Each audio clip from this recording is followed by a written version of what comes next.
નમસ્કાર વિદ્યાર્થી મિત્રો, ગુડ મોર્નિંગ. આજે આપણે સેક્રેટરીયલ પ્રેક્ટિસમાં વિભાગ 2 જે છે એનો પહેલો પાઠ સેક્રેટરીનો અર્થ અને તેના પ્રકારો એના વિશે આપણે આજે અભ્યાસ કરીશું. તો એમાં સૌપ્રથમ જોઈએ આપણે પ્રસ્તાવના. સમગ્ર વિશ્વમાં માનવી સૌથી બુદ્ધિશાળી પ્રાણી છે. આજે આપણે જોઈએ છીએ કે સૌથી બુદ્ધિશાળી શ્રમજીવી પ્રાણી કોણ છે? તો કે મનુષ્ય છે.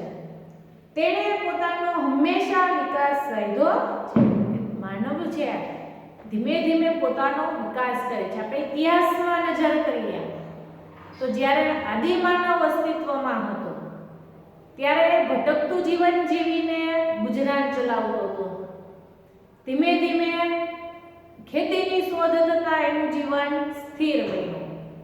નાણું અસ્તિત્વમાં આવ્યું, ઉદ્યોગ ધંધા અસ્તિત્વમાં આવ્યા અને હાલ આપણે જોઈએ છીએ તો માણસે ટેકનોલોજીની મદદથી આજે નવી નવી પદ્ધતિઓ અપનાવી છે, નવો નવો વિકાસ કર્યો છે અને માનવનો વિકાસ થયો છે.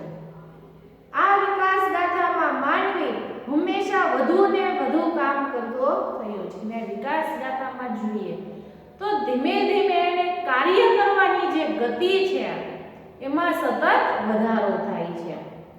એક સમય એવો આવ્યો જ્યારે તે બધું જ કામ જાતે ન કરી શકે ત્યારે તેને એવા સહાયકની જરૂરિયાત ઊભી થઈ જે તેના વતી કાર્ય કરી શકે.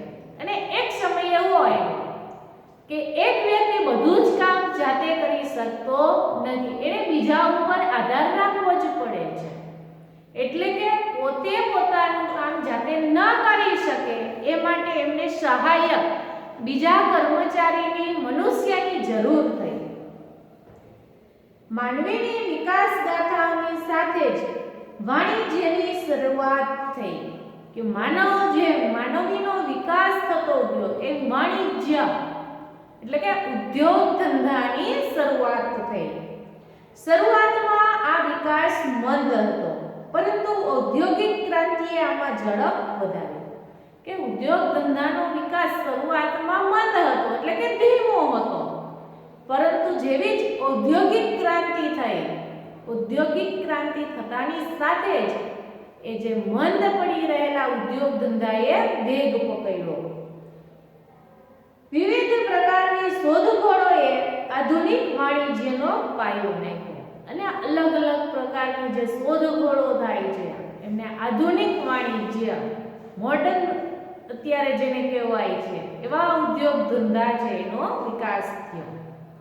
આધુનિક વાણિજ્યની શરૂઆત વૈયક્તિક માલિકીથી થઈ, ત્યારબાદ ભાગીદારી પેઢી, કંપની, સહકારી મંડળીઓ, સંયુક્ત સાહસો અસ્તિત્વમાં આવ્યા. કે ભાઈ આધુનિક વાણિજ્યની જ્યારથી શરૂઆત થઈ, વૈયક્તિક માલિકી કે એક વ્યક્તિ જે ધંધો ચલાવતો હોય એને વૈયક્તિક માલિકી કહેવાય છે. પછી ત્યારબાદ આવ્યું ભાગીદારી પેઢી કે એક વ્યક્તિની અમુક મર્યાદાઓ હતી. આગળ આપણે સમજ્યા ને કે એક વ્યક્તિ બધું જ કામ કરી ના શકે એટલે એને સહાયકની જરૂર હતી.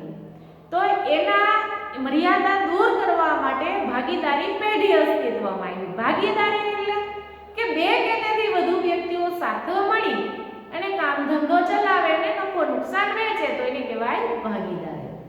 પરંતુ એમાં પણ અમુક મર્યાદાઓ હતી. તો એનાથી આગળ કંપની છે એ અસ્તિત્વમાં આવી. મોટામાં મોટું સ્વરૂપ કંપની છે. ત્યાર પછી સહકારી મંડળીઓ, સંયુક્ત સાહસો અસ્તિત્વમાં આવ્યા. વાણિજ્ય વ્યવસ્થાના સ્વરૂપમાં એકની મર્યાદા બીજા સ્વરૂપના ઉદ્ભવનું કારણ બની. અને વાણિજ્ય વ્યવસ્થા એટલે કે ઉદ્યોગ ધંધામાં એકની મર્યાદા કે વૈયક્તિક માલિકી હતી તો એમાં એક જ વ્યક્તિ હતો, પોતાની મૂડી રોકી અને પોતે જ એકલો જ ધંધો ચલાવતો હતો. કોઈ કારણસર દરેક એક વ્યક્તિ દરેક જગ્યાએ પહોંચી ના શકે એટલા માટે એને બીજા ઉપર આધાર રાખવો પડ્યો.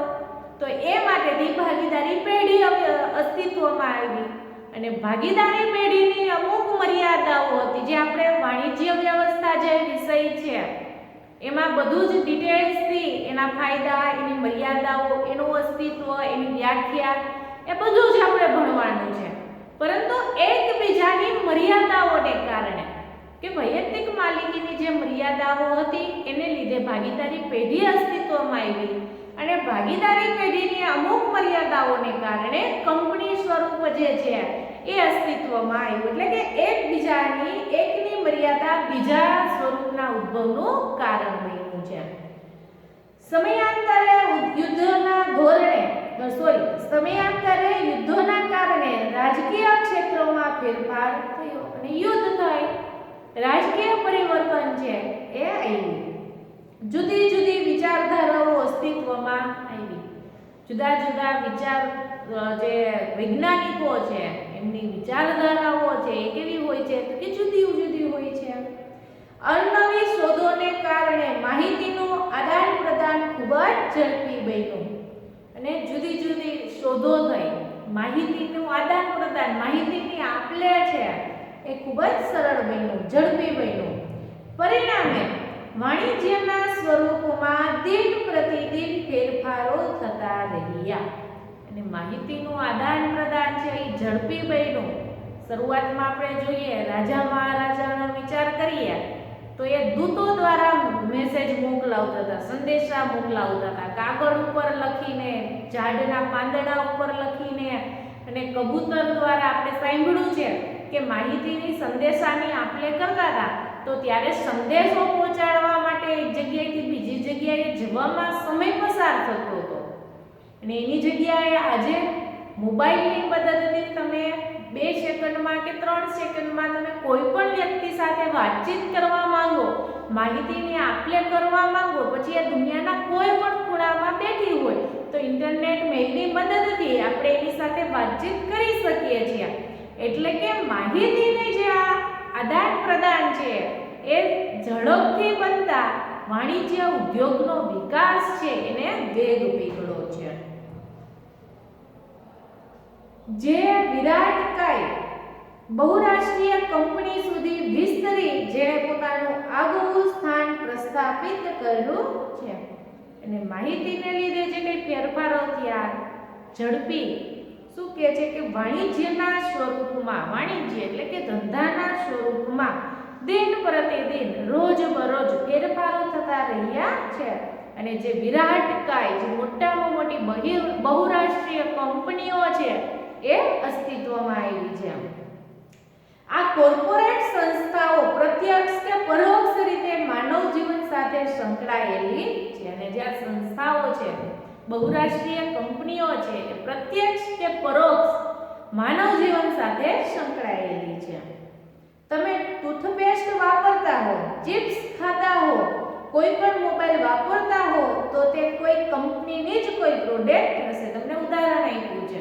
પ્રત્યક્ષ રીતે કે પરોક્ષ રીતે તમે એની સાથે સંકળાયેલા છો. કઈ રીતના? તો કે ભાઈ તમે કોઈ ટૂથપેસ્ટ વાપરો છો, પછી એ કોલગેટ હોય કે પેપ્સોડેન્ટ હોય કે બબુલ હોય કે પતંજલિની હોય, બરોબર છે? તો તમે ચિપ્સ ખાતા હોય, વેફર્સ ખાતા હોય, અલગ અલગ કંપનીઓની આવે છે, અથવા તો તમે શું કહે છે કે કોઈ પણ મોબાઈલ વાપરતા હો તો અલગ અલગ કંપનીઓના જે અલગ અલગ મોબાઈલ આવે છે. તો આપણે પરોક્ષ રીતે કંપની સાથે સંકળાયેલા છીએ. આવી કંપનીઓમાં મૂડી રોકનાર ખરા માલિકો તો શેર હોલ્ડરો જ છે. હવે કંપની પોતાની મૂડી કેવી રીતના મેળવે છે તો કે શેર બહાર પાડીને, અને જે વ્યક્તિ શેર ખરીદે એને કહેવાય કંપનીના શેર હોલ્ડરો. અને કંપનીના સાચા માલિકો કોણ છે તો કે શેર હોલ્ડરો જે છે એને કંપનીના સાચા માલિકો કહેવાય છે, જેઓ દેશના દૂર દૂરના વિસ્તારમાં પથરાયેલા છે. અને જે વ્યક્તિએ કંપનીમાં રોકાણ કર્યું છે એ શેર હોલ્ડર દુનિયાના દેશના કોઈ પણ ખૂણામાંથી કંપનીમાં રોકાણ કરી શકે.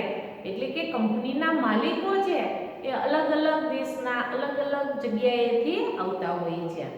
તેથી કંપનીનું સંચાલન શેર હોલ્ડર ના કરી શકે કે અલગ અલગ વ્યક્તિઓ અલગ અલગ જગ્યાએ હોવાથી જે કંપનીના સાચા માલિકો શેર હોલ્ડરો છે એ કંપનીનું સંચાલન કરી શકે નહીં. કંપનીનું સંચાલક મંડળ કરે, પરંતુ રોજબરોજનું સંચાલન કરવા સેક્રેટરીની નિમણૂક કરવામાં આવે છે. આમ તો જે શેર હોલ્ડરો છે એ પોતાના પ્રતિનિધિઓ ચૂંટી કાઢે છે કે કોઈ કંપનીએ પોતાના શેર બહાર પાડ્યા છે અને 5000 શેર હોલ્ડરો એમાં રોકાણ કર્યું છે, તો એ 5000 શેર હોલ્ડરો સાથે મળીને એમના 5000 માંથી 7 કે 8 વ્યક્તિઓને ચૂંટી કાઢે છે, જેનું એક સંચાલક મંડળ બનાવવામાં આવે છે. તો એ જ વ્યક્તિઓ કંપનીનું સંચાલન છે, વહીવટ છે, ચલાવે છે. પરંતુ શું કહે છે કે રોજે રોજનું સંચાલન કરવા, હિસાબો રાખવા માટે સેક્રેટરીની નિમણૂક કરવી પડે છે. કંપની કરારો કરે છે, દસ્તાવેજોનું ઘડતર કરે છે, મહત્વના નિર્ણયો લે છે, પરંતુ કંપની જીવંત વ્યક્તિ નથી. કે કંપની છે, કંપની પોતાના નામે બીજા વ્યક્તિ સાથે કરાર કરી શકે છે, દસ્તાવેજો અલગ અલગ બનાવી શકે, એનું ઘડતર કરે છે અને પોતા માટે જે સારા અગત્યના નિર્ણયો હોય તો એ કંપની લે છે. પરંતુ કંપની એક કૃત્રિમ વ્યક્તિ છે, એ જીવંત વ્યક્તિ નથી. પરંતુ એને જીવંત વ્યક્તિને જેટલા હક આપવામાં આવ્યા છે એ તમામ હકનો ઉપયોગ કરી શકે છે, પરંતુ કંપની જીવંત નથી, એને કૃત્રિમ વ્યક્તિત્વ પ્રાપ્ત થયેલું છે. તેને તો કાયદાએ કૃત્રિમ વ્યક્તિત્વનું સ્વરૂપ આપેલું છે. તેથી આ બધા જ કાર્યમાં સેક્રેટરી સામેલ હોય છે કે અગત્યના નિર્ણયો લેવા, દસ્તાવેજો કરવા, કરાર કરવા. કંપની તો નિર્જીવ છે, પણ એને કૃત્રિમ વ્યક્તિત્વ આપેલું હોવાથી જીવંત વ્યક્તિને જે અધિકાર મળે છે એ તમામ અધિકાર કંપની ભોગવી શકે, પણ કંપની તો પોતે કંઈ ના કરી શકે. એટલે કે આ તમામ વ્યવહારો કરવા માટે સેક્રેટરીની નિમણૂક કરવામાં આવે છે. એટલા માટે કંપનીના સંચાલનમાં સેક્રેટરીનું સ્થાન અગત્યનું છે અને એટલા માટે જ કંપનીનું જે સંચાલન છે એમાં સેક્રેટરી છે એ ખૂબ જ મહત્વનો છે. ભારતની આઝાદી પછી 1956માં કંપની ધારો અસ્તિત્વમાં આવ્યો અને તેમાં ઉત્તરોત્તર સુધારા વધારા કરવામાં આવ્યા. કે સૌપ્રથમ કંપની ધારો પહેલો 1956માં અસ્તિત્વમાં આવ્યો અને વખતો વખત એમાં સુધારા કરવામાં આવે છે અને અત્યારે હાલ જે છે એ 2013નો નવો કંપની ધારો અસ્તિત્વમાં આવ્યો છે. કે અત્યારે જે રીતે હિસાબી પદ્ધતિએ હિસાબો રખાય છે તો 2013ની હિસાબી પદ્ધતિ અનુસાર નવા કંપની ધારા અનુસાર નવા નીતિ નિયમો છે એ લાગુ પડેલું છે. ત્યાર પછી છે સેક્રેટરીનો અર્થ અને તેની વ્યાખ્યા. તો આજે આપણે જે પ્રસ્તાવના જોઈ છે તો અહીંયા સુધી રાખશું. આપણે આવતીકાલે સેક્રેટરીનો અર્થ અને તેની વ્યાખ્યા એના વિશેનો અભ્યાસ કરીશું. Okay, thank you.